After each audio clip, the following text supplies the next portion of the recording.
In the town of Ashwood, nestled in the heart of rural England, there was a small mechanic shop run by an enigmatic figure named Mr. Jenkins. His reputation for fixing even the most complex and broken vehicles spread far beyond the local community. People would travel from miles around to bring their cars to him, hoping that he could work his magic on them. At first, it seemed like nothing out of the ordinary happened when customers left their vehicles in Mr. Jenkins' care. However, as time went by, people began to notice a strange trend: every car that came back was slightly different. Some reported minor scratches or dents, while others claimed that parts had been replaced without explanation. The owners were usually too grateful for the repairs to question what exactly had happened. One stormy night, Emily, a young woman who owned an old van, took her vehicle to Mr. Jenkins' shop in desperation. As she waited anxiously outside, listening to the sound of rain pounding against the roof, she noticed that something felt off about the place. The air inside seemed heavy and oppressive, like it was alive with secrets. When Mr. Jenkins finally emerged from his workshop, he smiled warmly at Emily, but his eyes were different.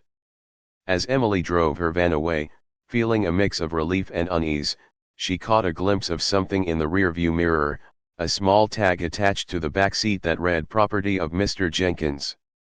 Suddenly, it all clicked into place. Every car he had ever fixed was not just repaired, but transformed.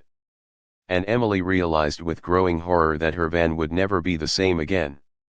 The thought sent shivers down her spine as she sped away from the shop, unsure if she'd made a terrible mistake by trusting Mr. Jenkins' expertise. The small town of Willow Creek was known for its quaint shops and friendly residents. However, there lived in the outskirts of this idyllic community a mechanic named Jack who worked at Jack's garage. His reputation preceded him. People whispered about his uncanny ability to fix even the most broken vehicles with ease. At first, it seemed like nothing out of the ordinary when Mrs. Jenkins brought her old family car into Jack for repairs. The engine was on its last legs and she had heard that he could work miracles. As soon as they entered the garage, a peculiar smell wafted through the air, an aroma reminiscent of gasoline, oil, and something faintly metallic. Despite this unusual scent, Mrs. Jenkins felt at ease with Jack's warm smile. However, it wasn't long before strange occurrences began to plague her family car. The headlights would flicker on by themselves in the dead of night, and when she'd wake up in the morning, they'd be shining brightly as if someone had turned them on. At first, Mrs. Jenkins dismissed these events as mere coincidence or perhaps Jack's unorthodox repair methods at work. But one fateful evening, while driving home from a late-night errand, her car suddenly sputtered and died. As she stepped out of the vehicle to investigate, she noticed that the garage door was now slightly ajar, an oddity since it had been locked when Jack took possession of her car for repairs. Mrs. Jenkins felt an unsettling chill run down her spine as she approached the open doorway. Peering inside, she saw Jack standing in front of her family's old engine, his hands covered with grease and oil, but a faintly eerie glow emanating from them. The smell had grown stronger now. It was no longer just gasoline and motor oil, there were hints of something far more sinister lurking beneath the surface. The old garage had been abandoned for years. Its faded sign creaked in the wind, reading McGillicuddy's Garage in peeling letters. But it was not empty. In a cramped office behind the counter, a man named Jack sat hunched over his workbench, surrounded by tools and half-finished projects.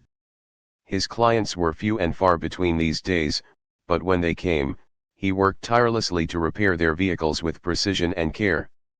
However, some said that Jack's attention to detail went beyond mere mechanics. They whispered of strange noises coming from the garage at night, whispers, creaks, and groans that seemed almost human. One stormy evening, a young woman named Sarah arrived at McGillicuddy's garage seeking repairs on her family car. As she waited for Jack to finish his work, she noticed an unusual smell wafting through the air, like oil mixed with something sweet and decaying. The sound of machinery hummed in the background as Jack worked methodically, his hands moving with a precision that bordered on obsession. As Sarah watched, transfixed by her own fear, Jack's face began to change. His eyes took on an otherworldly sheen, and his skin turned a sickly shade of green. The air grew thick with tension as he spoke in a low, raspy voice, "Your car is ready, my dear." Sarah tried to flee, but her feet seemed rooted to the spot.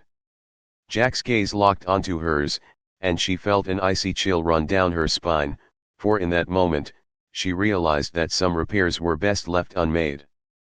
The last thing she heard was the sound of machinery whirring into high gear as Jack cackled maniacally, his eyes glowing with an unnatural light.